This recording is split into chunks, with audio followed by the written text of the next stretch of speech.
Hello Internet, I'm Hinek, the author of the weirdly spelled services package for Python. In this short video, I'm gonna explain to you why I wrote it, what problems it solves for me, and how it changed the way I structure and test my web applications regardless of their underlying framework. Therefore, this video is for you if you've stumbled over services before and you aren't quite sure what it's exactly good for, or if you've never heard of it but you're low-key unhappy with the testability of your web applications. And I mean, who isn't? So first, what's with the package name? You've already heard me saying it, it's just short for services. And why is it spelled that? Well, I'm a lazy typist, and it looks arguably cooler for arguably my definition of cooler. Also, the non-abbreviated name was already taken on PyPI, and that's the real reason. Nowadays, I try to avoid mismatches between import names and package names, because that leads to confusion, and confusion leads to weird bug reports that I have to deal with. Also, hey, I'm the dude responsible for adders, so what did you expect from me? So the next obvious question is, what even is a service? And it's such a terrible term in software engineering that means so many things that it means absolutely nothing unless you add extra context. And if making up new terms would be even more confusing, I wouldn't have used it in the first place. So let's just say that in the context of this video and the services project, a service is a runtime dependency of an application that requires configuration and makes testing more difficult. Classic examples are database connections, HTTP clients, or caches.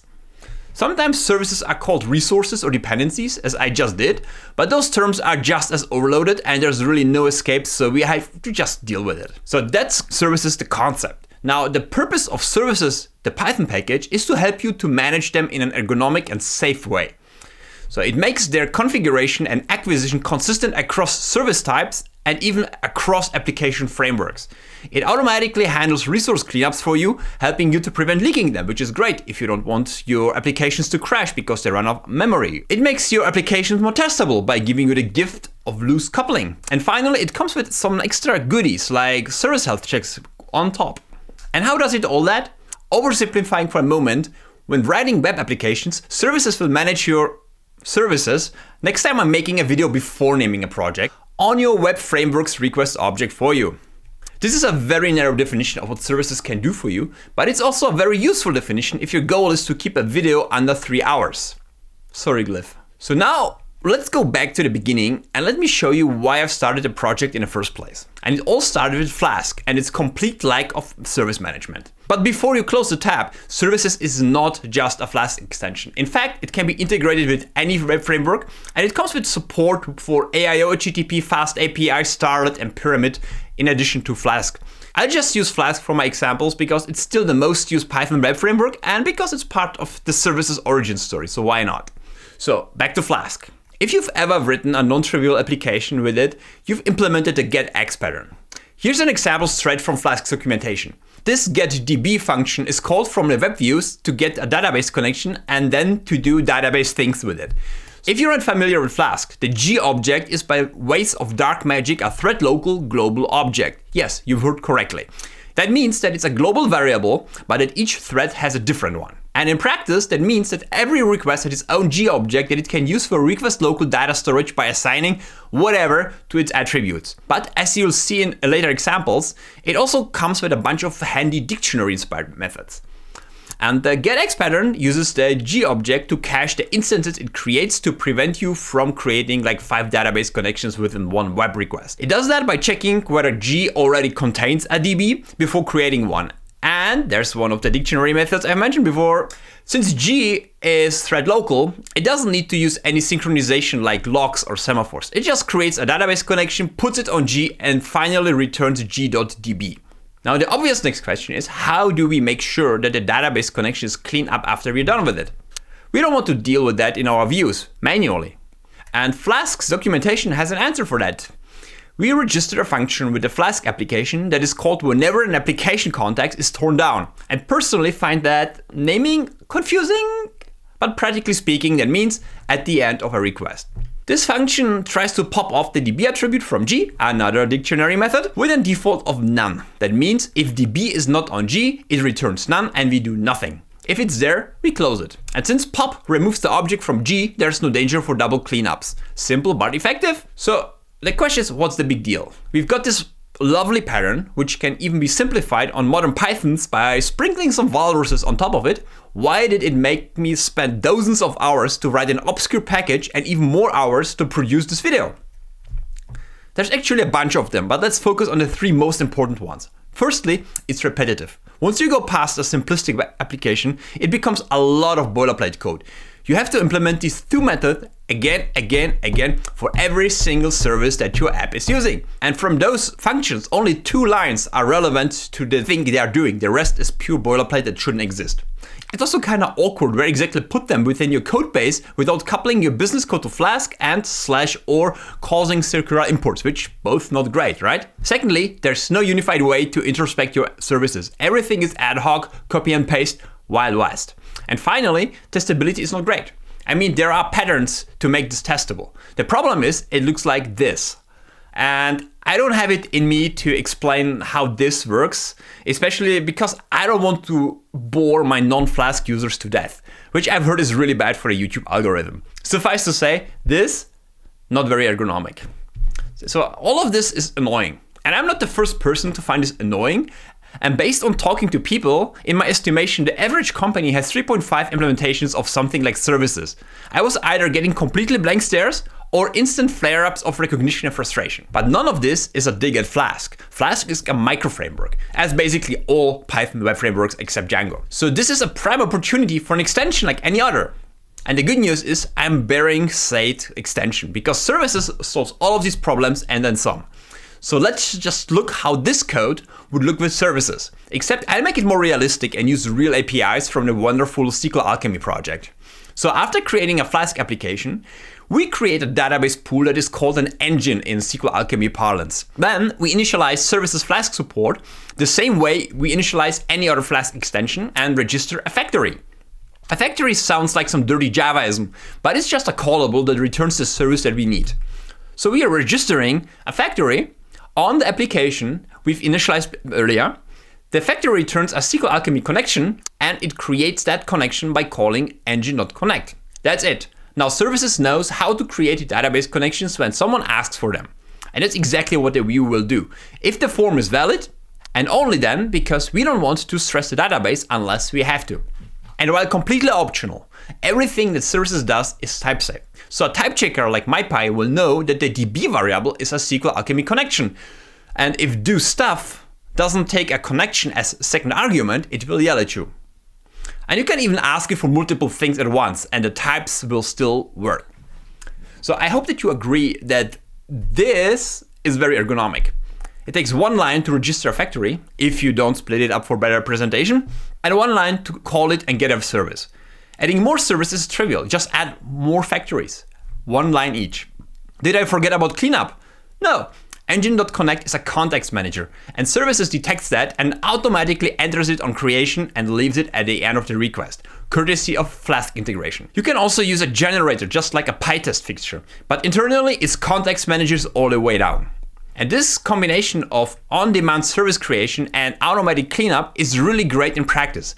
You explicitly ask for services when you know you need them, and then you use them, and then you just forget about them, because services make sure that all is nice and tidy. Say goodbye to crashing applications due to resource exhaustions. What's also great is that the code for other web frameworks looks almost identical. I mean, sure, other frameworks don't have magical global variables, so you have to pass the request object explicitly. If your services are async, you need to use the aget method instead of the get method. And finally, your framework might already have some kind of dependency management like Fast API, and services will happily leverage that for maximum synergy. It's flexible enough to just go with the flow. And it's very important for me to stress that services does not do any weird magic behind your back. It doesn't introspect or even rewrite signatures on your web views. It just writes on whatever your web framework offers and adds a few simple function calls. And all that makes it really easy to reason about. Now you might be wondering, Hinek, is this dependency injection? And the answer is no-ish. This is called service location. That has nothing to do with service discovery, which is why the logo is a radar, although I've learned this term only after implementing it. However, depending on how and when you use services, the answer might also be yes, at least in ways that you care about. But explaining the intricacies of dependency injection will have to wait for another video, if there's any interest, that is. But now, let's get closer to the promise of better testability. And for that, we need loose coupling. So let's talk about it for a moment. As you can see, the view has no idea where the connection is coming from and, more importantly, how it's created. All it knows is that as soon as it needs one, it can ask services for the type connection and services will deliver. And there's nothing special about the connection type at all. Services just uses it for dictionary lookups. So you can register factories for abstract base classes or protocols, which makes implementing the hexagonal architecture really easy, and which is why the radar has the shape of a bestagon. Everything happens for a reason here. And all this means that your application and services are loosely coupled. And that means that a service can be replaced in tests without nasty operations like monkey patching. Because as my huge idol Brandon Rhodes wisely said, monkey patching is software bankruptcy. And services will do its best to keep you from going bankrupt. Now there's one final obstacle until we can finally write our tests. I've been hand-waving around how services works, except that there's dictionaries inside. But spoiler alert, in Python everything is a dictionary. But I can't put it off any longer and must introduce you to the two fundamental parts of services: registries and containers.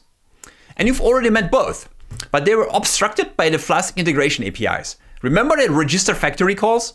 They're forwarded to a registry that has been created by the init app call and lives on the application object. A registry has one job and one job only: keep track of registered factories and values for types. That's it. It's usually created once per application startup and lives as long as your application. But to actually create services, you don't talk to registries directly. You create a container that uses a registry to look up factories, that it then calls to create the service the caller asked for. But more importantly, a container keeps track of the instances it has created and cleans them up when it's closed itself. So remember the get and aget methods we called in the views? Yep, they were forwarded to a container that the Flask integration code transparently put on the G object at the beginning of the request. And at the end of the request, the container is automatically closed along with all services it was keeping track of. And that's really it. A registry keeps track of factories and lives as long as an application. And a container uses a registry to create services, keeps track of them, cleans them up, and lives as long as a request. There's a lot more quality of life features like registry cleanups or container local registries, but these are the necessary essentials and we can finally write our tests. So now that we know that the views ask containers for services and containers ask registries for factories, it follows if we want to, say, inject a mock into the application for testing purposes, we just have to replace the factory. And with Flask, this could look something like this. We create a mock, and then that mock raises an exception whenever someone calls the execute method. Basically a broken database connection. And now we use the Flask application's app context method to start a test context. If you don't care about Flask, just bear with me here, it's not important. And before we use the test client to make a request, we override the factory for connection objects with our mock. I'm using a Flask-specific override value method here because it ensures that possibly cached connections are removed first. It essentially nukes the cache on the container and then calls register value on the registry. That's usually not necessary, but it's safer. And that's it. This one line is all it takes to hot swap the database for a mock, and I think that's really cool. Because next we create a test client like always and try to get an URL. And assuming the view does any database operation whatsoever, it will return a 500. Done. I know there's much better ways to test Flask applications, like using HTTPX instead of their built-in client. But I wanted to keep stuff as standard as possible to not distract from the point I'm trying to make. But do let me know in the comments if there's something you'd be interested in. So I have one more thing to share with you. So far, we've done everything we've done before, but nicer. Let's do something new and cool now. You might have heard of the HealthZ web endpoint from Google SRE propaganda. It's an endpoint that checks the internal health of an application and reports back. This is really handy for monitoring and live debugging because you can see what's happening inside of your app. But it can be tedious to write those bespoke endpoints. But now we've got a central registry of services that your application needs. Why not use it for just that? And the good news is services has the concept of service pings for health checks. You register a ping callback while registering a service by passing it a callable that receives a freshly created service that you want to check. So for example, for a SQL database, executing a select one query would be great. It ensures the connection works, but it doesn't add tangible load to the database. And this is how you define it with SQL Alchemy. We assign a lambda to the ping keyword argument, and that lambda receives a connection created by engine.connect. And that connection executes a raw SQL command. And of course, the connection is also cleaned up afterwards. Now, how do you use it? It depends on the web framework, but let me show you how I used it in Flask. And let's look at it from the inside out. The only relevant parts are this call to services Flask get pings that returns a list of services that defined a ping callable. And this calling of service.ping within the try except block. If it succeeds, its name is added to the OK list. If it fails, it's added to the failing dictionary using its name as the key and a wrapper of the error as a value. And if there's any failure at all, the HTTP code is 500, otherwise 200. It takes one web request to check whether your application can reach the database. And as you can see, this view function has no idea about the services it is pinging. So you write it once and never touch it again. All the details about how you check a service is when you define your service in a central place. And don't worry, the documentation of services contains examples of this view for all supported web frameworks. And with that, I think I've taxed your attention enough, and I could keep talking for hours because I'm really excited. But I hope that at this point I've convinced you that services solves actual problems very elegantly, and that diving into the services documentation is worth your precious time. And baiting you into reading the docs, that's the only goal of this video. You can find it in the link in the description. This QR code will take you there too. There's probably a link floating somewhere on the screen. I can make it any easier. Now, I do realize that services seems like a strange concept at first, at least in Python. But I do believe that it's truly interesting and paradigm shifting, and it has improved the design and testability of my applications across all web frameworks. I got so excited, I even got stickers for money. So hit me up if you see me at a conference, I'll gladly give you one. Finally, if you still think that my baby is a waste of PyPI storage, I'd like to encourage you to check out the glossary anyway. I spend more time writing that thing than I spend writing code, because the jargon around this topic is overwhelming even for me after writing the glossary. So that's it. The end of my very first YouTube video ever, which is the reason why I don't have a sketchy VPN provider to paddle yet. But instead, I would like to thank you for watching the whole thing. I'm not sure how I feel about my first video being an ad for my own open source project that I want to link from its GitHub README, but didn't all great filmmakers start in advertisement? Please absolutely do let me know how you liked it, and if anything was unclear or can be improved. You'll find more ways to contact me, like email or Mastodon, on my homepage that you'll find in the description. It's been both exciting and humbling to try something completely new, especially at my age. But this is how we grow, so thanks again. Hit subscribe if you want to watch me struggle, embarrass myself in public, and hopefully until soon.